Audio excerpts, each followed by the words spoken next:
Chapter 7 Night Flight.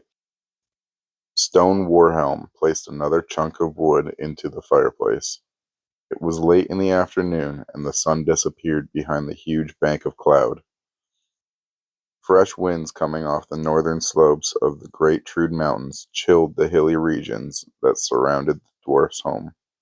Inside the humble cottage, the companions sat at his table, drinking warm spiced ale as they contemplated what they were to do next.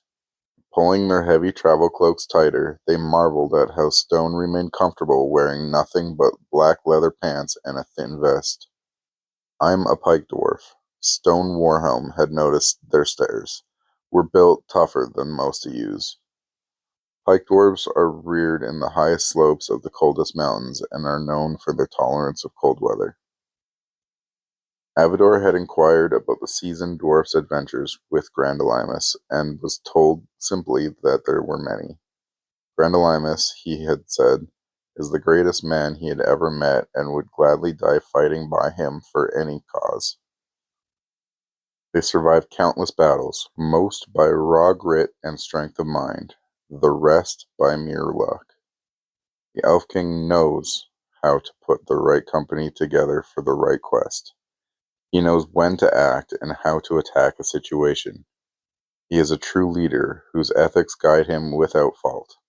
For that alone, Stone Warhelm had placed himself next to the King of the Elves. That same commitment trickled down to Avador. Falstaff had moved over by the fire and was sitting alone on the warm planked flooring.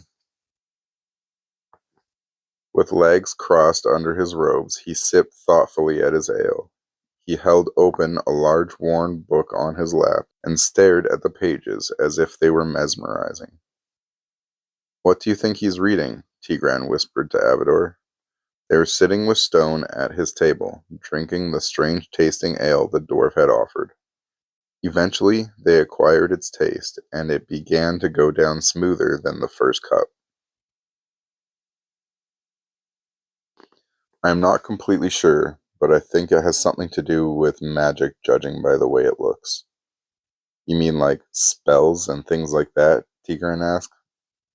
But Stone had already risen and walked over to find out. "What have you got there, Shortbeard?" Falstaff pulled himself away from the pages and found Stone staring down at him where he sat. It's a book my grandfather gave me before he left our village many years ago. It explains how to test magic." "Was your grandfather a magic user?" "I am not sure. I never met him, but people claim he was." Falstaff noticed a smirk developing under Stone's bushy black beard. "Why is it so damn big? You like carrying the extra load?" Stone was getting irritating. "It fits nicely in my pack," Falstaff answered. "It doesn't bother me at all." "Time will tell," said the burly dwarf. "Time will tell." With that, Falstaff replaced the book in its pack and swallowed the last of his ale.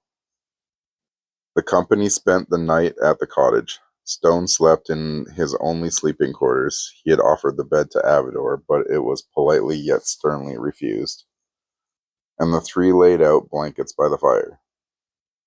The hours moved on, and the party slept soundlessly. It was far past midnight when Avador awoke with a start. The deep night shifted in a way that made even his skin feel uncomfortable. He scanned the cottage through the gloom, his elven eyes piercing the night. There was nothing. Yet something disturbed his sleep. His companions were still asleep near the dwindling fire, all accounted for. He inched to his feet, slowly unsheathing the king blade from its scabbard. Moving like a spectre in the darkened room, he crept towards an open window, keeping to the shadows. He stopped at the wall beside the window and listened intensely. Something was out there, he was sure of it. The only thing that remained was deciding what to do. He dared a quick glance to where his friends were sleeping, trying to steady his breath. Sweat beaded his forehead in spite of the night's chill. The sound of Stone's deep snoring coming from the other room threatened to disturb the young elf's concentration. Moonlight flickered dimly through the curtainless window. A sudden break in the flow of light brought Avador to greater attention. The break came and went as if something skittered in front of the window and was gone again. Without another instant of delay, the agile elf bounded through the open window and landed soundlessly on the dirt outside. Gripping the king blade tighter with both hands, he scanned the surrounding darkness.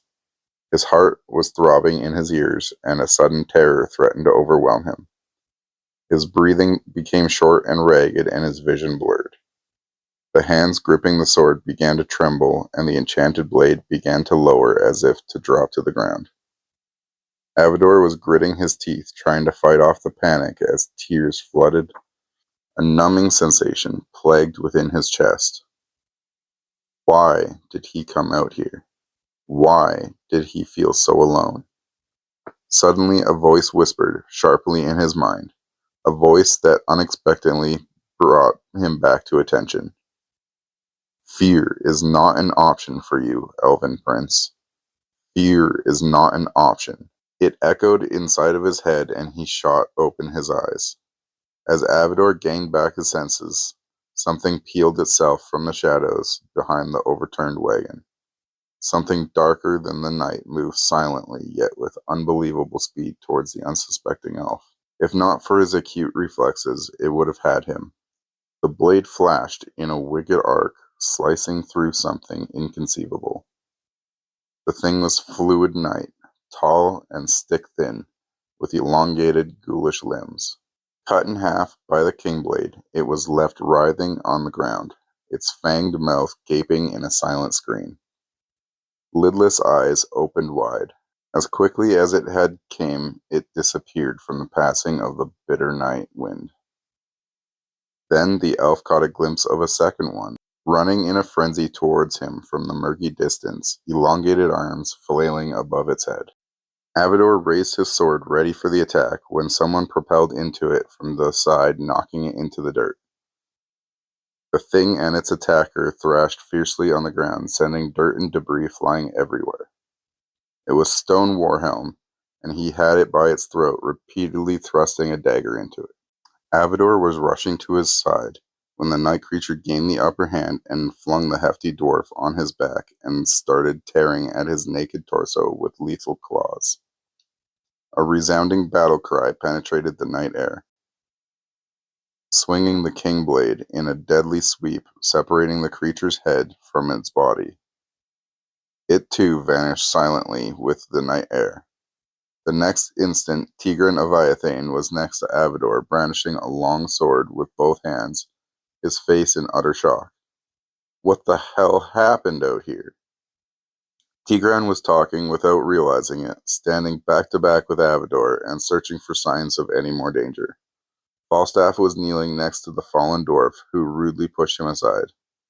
Grab your things, Stone was shouting. We're not waiting around here a moment longer. There were no arguments.